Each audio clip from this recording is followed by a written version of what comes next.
오늘 하나님 말씀은 어제에 이어서 신명기 4장 32절부터 40절까지 말씀입니다. 네가 있기 전 하나님이 사람을 세상에 창조하신 날부터 지금까지 지나간 날을 상고하여 보라. 하늘 이 끝에서 저 끝까지 이런 큰 일이 있었느냐? 이런 일을 들은 적이 있었느냐? 어떤 국민이 불 가운데서 말씀하시는 하나님의 음성을 너처럼 듣고 생존하였느냐? 어떤 신이 와서 시험과 이적과 기사와 전쟁과 강한 손과 편팔과 크게 두려운 일로 한 민족을 다른 민족에게서 인도하여 낸 일이 있느냐? 이는 다 너희의 하나님 여호와께서 애굽에서 너희를 위하여 너희의 목전에서 행하신 일이라. 이것을 내게 나타내심은 여호와는 하나님이시요 그 외에는 다른 신이 없음을 내게 알게 하려 하심이니라. 여호와께서 너를 교훈하시려고 하늘에서부터 그의 음성을 내게 듣게 하시며 땅에서는 그의 큰 불을 내게 보이시고 네가 불 가운데서 나오는 그의 말씀을 듣게 하셨느니라. 여호와께서 내 조상들을 사랑하신 고로 그 후손인 너를 택하시고 큰 권능으로 친히 인도하여 애굽에서 나오게 하시며 너보다 강한 여러 민족을 내 앞에서 쫓아내고 너를 그들의 땅으로 인도하여 들여서 그것을 내게 기업으로 주려 하심이 오늘과 같으니라. 그런즉 너는 오늘 위로 하늘에나 아래로 땅에 오직 여호와는 하나님이시요 다른 신이 없는 줄을 알아 명심하고 오늘 내가 내게 명령하는 여호와의 규례와 명령을 지키라.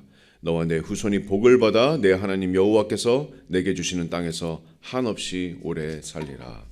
아멘. 하나님의 말씀입니다.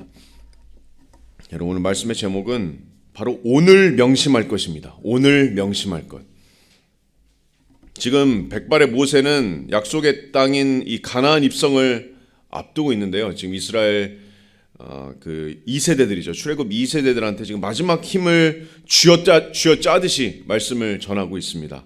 아시다시피 모세는 하나님의 뜻에 의해서 요단강을 건너지 못합니다. 가나안 땅을 먼 발치에서만 바라보고 40년 동안 이곳만 바라보면서 전진했는데 결국 요단강은 건너지 못하게 될 겁니다.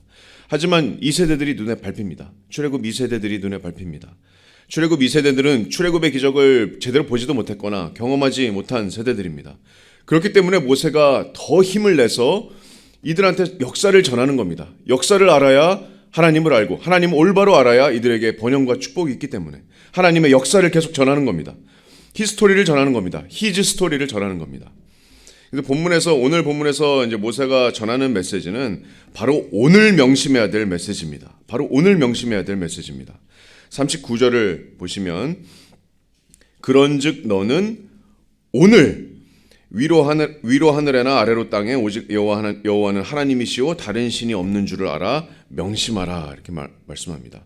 바로 오늘 알아서 명심할 것. 명심이라는 것은 잊지 않도록 마음에 깊이 새기는 게 명심이죠. 근데 비단 출애굽 2세대뿐만 아니라 이 모세의 연설을 지금 말씀으로 받는 저와 여러분들도 이 새벽에 명심해야 될 것입니다. 우리가 명심해야 될 게 뭡니까?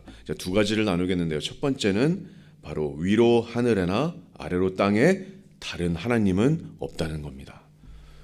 다른 하나님은 없습니다. 그리고 두 번째는 그 하나님께서 나를 택하셨고 나를 사랑하셨습니다. 우리가 이 두 가지를 바로 오늘 명심했으면 좋겠습니다. 하늘과 땅에 하나님은 한 분이시고 그 하나님께서 나를 택하셔서 사랑하셨습니다. 출애굽 2세대들이 수천 년 전 바로 오늘 명심해야 될 진리였습니다. 하루를 붙들고 살아갈 진리였습니다. 마찬가지로 저와 여러분들에게도 하나님께서 오늘 가장 명심해야 될 진리로 우리 마음에 깊이 새겨주시기를 기도합니다. 자, 첫 번째로 하늘과 땅에 하나님은 한 분이십니다. 자, 모세가 반문합니다. 32절을 한번 보시겠습니다. 네가 있기 전 하나님이 사람을 세상에 창조하신 날부터 지금까지 지나간 날을 상고하여 보라.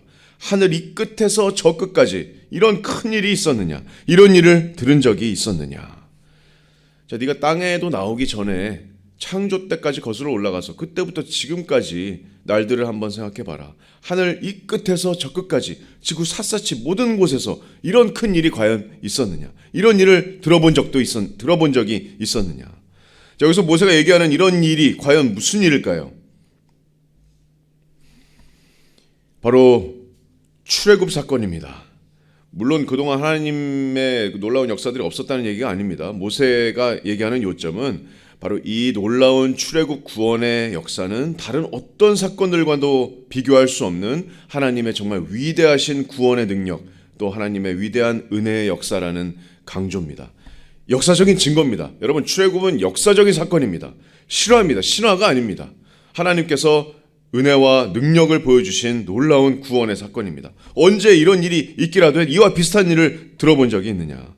33절을 보시면 다시 한번 이제 반문합니다. 어떤 국민이 불 가운데서 말씀하시는 하나님의 음성을 너처럼 듣고 생존하였느냐, 이렇게 반문합니다. 자, 불 가운데서 말씀하시는 하나님의 음성. 여러분, 어떤 사건이 기억나시죠? 시내산에서 이스라엘 백성들이 시내산에 있을 때 모세가 하나님과 대면해서 하나님의 영광을 마주했던 장면. 이스라엘 자손의 눈에 하나님의 그 영광의 임재가 맹렬한 불같이 보였다. 출애굽기 24장 17절에 이렇게 말씀합니다. 자, 출애굽기 19장 16절 말씀에 그 하나님의 영광이 불같이 임하시는 그 장면 한번 제가 읽어보겠습니다. 출애굽기 19장 16절 말씀에, 자, 셋째 날 아침에 우레와 번개와 빽빽한 구름이 산 위에 있고 나팔 소리가 매우 크게 들리니 진중에 있는 모든 백성이 다 떨더라. 모세가 하나님을 맞으려고 백성을 거느리고 진에서 나오매 그들이 산기슭에 서 있는데 시내산에 연기가 자욱하니 여호와께서 불 가운데서 거기 강림하심이라. 그 연기가 옹기가마 연기같이 떠오르고 온 산이 크게 진동하며 나팔 소리가 점점 커질 때에 모세가 말한즉 하나님이 음성으로 대답하시더라. 하나님의 음성이 귀에 들렸습니다. 여러분, 이 장면이 상상해 가십니까? 산이 진동하고 불 가운데서 강림하시고 그곳에서 하나님의 음성이 들린다고 한번 생각해 보세요. 여러분이 바로 이 장면에 있다, 이 상황 가운데 있다고 한번 상상을 한번 해보시기 바랍니다. 이 가운데서 내가 엎드려져서 어떤 말이 그 위에서 들릴지라도 그 말씀에 내가 순종하지 않겠습니까? 내 목숨이 지금 왔다 갔다 할 수 있는 정말 두려움의 그런 현장입니다. 하나님의 임재입니다. 지금 정말 많은 사람들이 성경을, 하나님의 말씀을 어떤 시중에 나와 있는 여러 가지 동기부여의 책 중에 하나라고 이렇게 생각하는 사람들도 많습니다. 크리스찬들도 심지어 그렇게 성경을 생각하고 또 내 삶에서 그렇게 취급하는 사람들이 많은데, 여러분, 우리가 지금 똑같이 성경을 열면, 하나님의 말씀을 우리가 눈으로 읽으면 그때 이스라엘에게 임했던 정말 절대적인 권위가 있는 불 가운데 임하신 그 하나님의 음성을 우리가 똑같이 받는 겁니다. 하나님의 말씀을 받는 것은 이처럼 두려운 일입니다. 하나님께서는 이스라엘에게 은혜를 베푸셨습니다. 거룩하신 하나님의 임재와 음성을 듣고도 죽지 않게 하셨습니다. 거리를 두게 경고하셨고 직접 하나님의 영광을 보지 못하게 하셨습니다. 하나님의 은혜였습니다. 이 33절에서 모세가 얘기하는 요점은 너희들이 죽지 않았다는 게 요점이 아니라 하나님이 이 지구상에서 과연 어떤 민족에게 이렇게 직접 음성을 내려주셨느냐 하는 반문입니다. 오직 이스라엘에게만 하나님께서 이렇게 음성으로 내려주셨습니다. 계시를 내려주셨습니다. 신화가 아닙니다. 이건 또한 역사적인 사건입니다. 수백만의 이스라엘 백성들에게 평생 잊혀지지 않을 그런 날이었습니다. 34절을 계속 보시겠습니다. 다시 한번 반문합니다. 자, 어떤 신이 와서 시험과 이적과 기사와 전쟁과 강한 손과 편팔과 크게 두려운 일로 한 민족을 다른 민족에게서 인도하여낸 일이 있느냐? 이는 다 너희의 하나님 여호와께서 애굽에서 너희를 위하여 너희의 목전에서 행하신 일이라. 너희의 목전에서 일어난 일, 그게 도대체 뭐였죠? 이적과 기사를 동반한, 놀라운 기적을 동반한 출애굽 구원입니다. 온 천지에 과연 하나님이 어떠한 분이신지 드러내신 구원의 역사입니다. 어떤 주술사나 마법사도 흉내낼 수 없는 10가지 무시무시한 재앙을 이집트에 내리셨습니다. 홍해가 동풍으로 갈라지는 기적이 일어났습니다. 400년간 그냥 노예 생활만 하던 이 정말 수백만의 백성들이, 이 오합지졸의 백성들이 이 막강한 나라 이집트에서 온전하게 벗어날 수 있었던 유일한 이유는 하나님의 위대하신 구원의 능력과 은혜 때문이었습니다. 그 모든 것을 이스라엘은 목전에서 지켜봤습니다. 그 이유가 뭐였죠? 35절을 보시면 이것을 내게 나타내심은 여호와는 하나님이시요 그 외에는 다른 신이 없음을 내게 알게 하려 하심이니라. 여호와께서 너를 교훈하시려고 하늘에서부터 그의 음성을 내게 듣게 하시며 땅에서는 그의 큰 불을 내게 보이시고 네가 불 가운데서 나오는 그의 말씀을 듣게 하셨느니라. 여러분, 이게 출애굽 사건의 교훈입니다. 여호와는 하나님이시고 위로는 하늘에나 아래로는 땅에도 그 어떤 잡신들과 우상들과는 비교도 할 수 없는 지존하신 절대자, 만물의 주관자 되시는 하나님이심이 밝히 드러나는 것. 이것이 바로 출애굽 사건의 교훈입니다. 이것이 바로 오늘 마음에 깊이 새겨야 할 진리였습니다. 우리에게도 동일한 진리입니다. 여러분, 다른 하나님 없습니다. 이분이 우리 하나님이십니다. 이 이스라엘의 하나님이 저와 여러분들의 하나님이십니다. 이 하나님과 본체이신 우리 구주 예수 그리스도께서 이 땅에 오셨습니다. 여러분, 예수님이 하나님이십니다. 말씀이 하나님과 함께 계셨으니 말씀이 곧 하나님이십니다. 하나님께서 육신으로 이 땅에 오신 분이 예수님입니다. 여러분, 예수님은 위대한 선생도 아니고 혁명가도 아니고 사랑 전도사도 아닙니다. 가상인물도 아니고 신화 속에 등장하는 인물도 아닙니다. 알라 옆에 있는 위대한 선지자도 아닙니다. 천사들보다 조금 더 등급이 높으신 분도 아닙니다. 여호와의 증인들은 예수님이 하나님이라고 하면 바로 성경을 꺼내서 부정하려고 발버둥을 칩니다. 하지만 여러분, 온 만물을 창조하시고 말씀의 능력으로 지금도 이 온 우주를 붙드시는 분이 바로 하나님이신 예수님입니다. 여러분, 믿으십니까? 예수님을 하나님으로 믿지 않으면 예수님을 아무것도 모르는 겁니다. 예수님이 하나님이 아니시면 나랑 예수님은 아무런 관계도 없는 겁니다. 예수님은 나의 꿈을 이뤄줄 램프의 진이도 아니고, 예수님은 내가 세상에 즐길 거 다 즐기고 나서 죄책감 없애기 위해서 일주일에 한 번 찾아오는 그런 존재가 아닙니다. 예수님은 종교적 시스템에 있는 그런 상징적인 존재도 아닙니다. 예수님은 우리가 경배하고 두려워하고 엎드려져야 될 하나님이십니다. 여러분, 예수님이 하나님이 아닌 모든 다른 가짜 예수들은 다 저주를 받을 다른 복음입니다. 하늘과 땅에 유일하신 하나님, 예수님 이외에 다른 신은 없습니다. 이 진리를 우리가 오늘 다시 한번 마음에 새기기를 원합니다. 이스라엘 백성들, 이스라엘 출애굽 2세대들이 오늘 명심해야 될 진리였습니다. 다른 신은 없다. 하늘에나 땅에나 다른 신은 없습니다. 자, 그리고 두 번째로 정말 더 놀라운 진리는 바로 그 하나님께서 나를 사랑하시고 택하셨다는 사실입니다.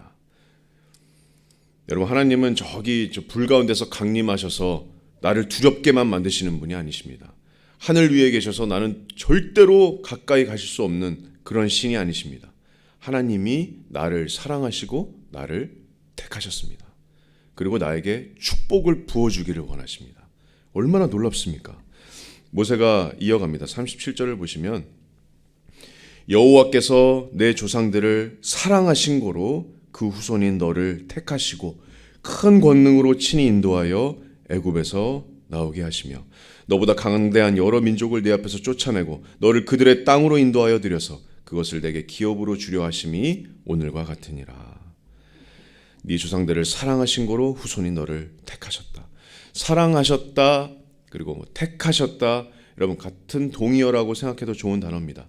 하나님께서 택하신 것이 하나님께서 사랑하신 것이고, 하나님께서 사랑하신 것이 하나님께서 택하신 것과 마찬가지입니다. 하나님께서 이스라엘을 사랑하셨고 이스라엘을 택하셨습니다. 왜 하나님께서 하필 정말 그 많은 민족 중에서, 그 당시에 지구상에 있었던 많은 민족들 중에서 이스라엘을 하필 택하셨을까요? 이스라엘이 더 똑똑한 백성들이어서요? 아니면 이스라엘이 더 인원수가 다른 민족보다 많아서요? 아니면 이스라엘이 더 도덕적으로 우수한 백성이어서요? 아닙니다. 왜 택하셨을까요? 하나님께서 기쁘신 뜻 가운데 택하시기로 결정하신 겁니다. 우리가 무슨 반문을 하겠습니까? 이스라엘은 하나님께 전적으로 간택을 받았습니다. 신명기 7장 7절 말씀을 보시면 여호와께서 너희를 기뻐하시고 너희를 택하심은 너희가 다른 민족보다 수요가 많기 때문이 아니니라.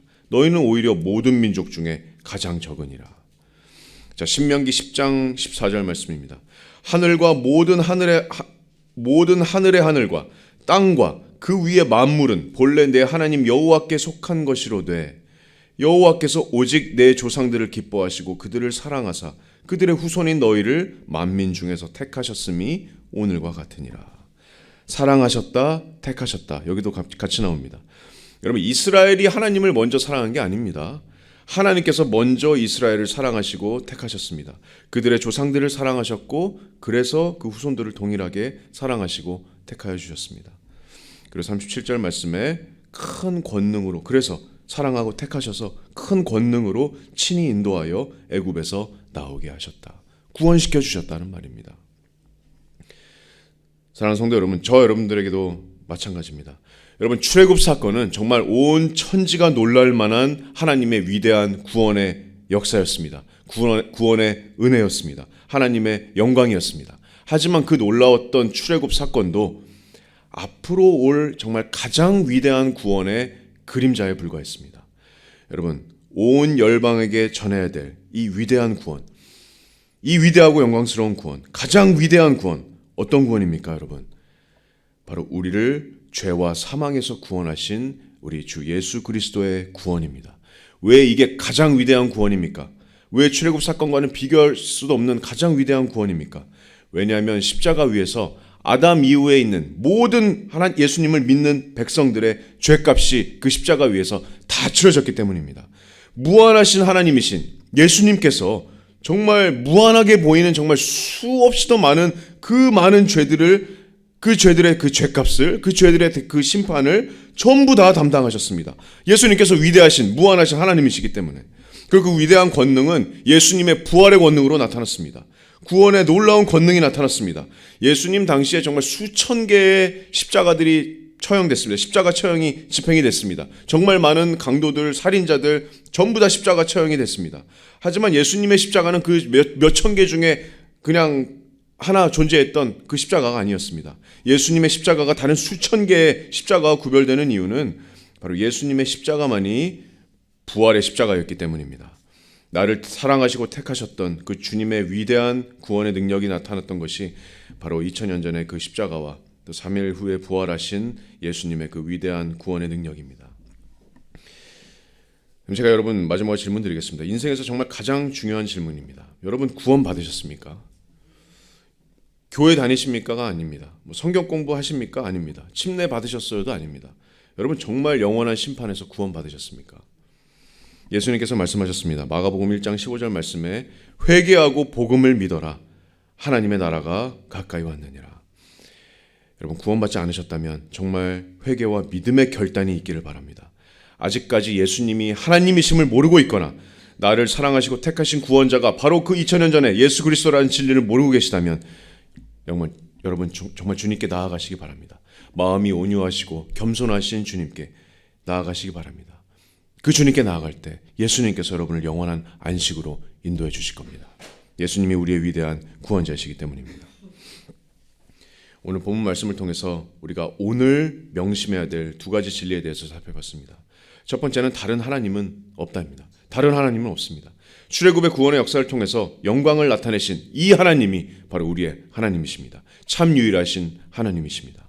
나의 구원자 되신 예수님께서 바로 그 하나님이 되십니다. 둘째는 그 위대하신 하나님께서 나를 사랑하시고 택하셔서 나를 위해서 구원을 이루어주셨다는 놀라운 진리입니다. 큰 영광의 그 은혜와 사랑과 능력으로 나를 죄와 사망에서 건져주셨습니다. 여러분 이 두 가지 진리를 오늘 명심했으면 좋겠습니다. 마음에 정말 깊이 새기기를 원합니다. 머리가 아니라 그냥 마음으로 새겨지기를 원합니다. 내일 더 알아보자가 아닙니다. 바로 오늘 모세가 얘기합니다. 바로 오늘 너희 마음에 깊이 새겨라.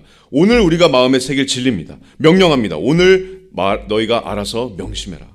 저와 여러분도 바로 오늘 이 위대한 진리로 하루를 시작했으면 좋겠습니다. 왜 이렇게 모세가 절절하게 이 세대들에게 설교했냐? 왜냐하면 이 설교가 모세의 궁극적인 간절한 바람으로 연결되기 때문입니다.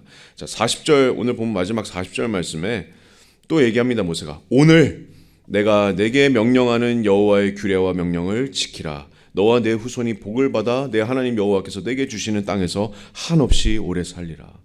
왜 모세가 이렇게 절절하게 하나님의 역사적인 사건을 선포했을까요? 왜냐하면 이 진리를 명심할 때 바로 우리가 하나님의 말씀에 순종할 수 있는 원동력이 되기 때문입니다. 그러므로 주님께 순종의 열매와 순종의 축복을 받으면서 풍성한 오늘을 보낼 수 있기 때문입니다. 그래서 모세가 이렇게 하나님의 놀라운 역사, 이 두 가지 진리를 선포한 겁니다. 저와 여러분들에게도 마찬가지입니다. 정말 우리가 이 두 가지 진리를 명심하고 그러므로 주님의 말씀에 더 순종하는 오늘 하루를 시작하는 정말 축복의 날이 되기를 진심으로 소망합니다.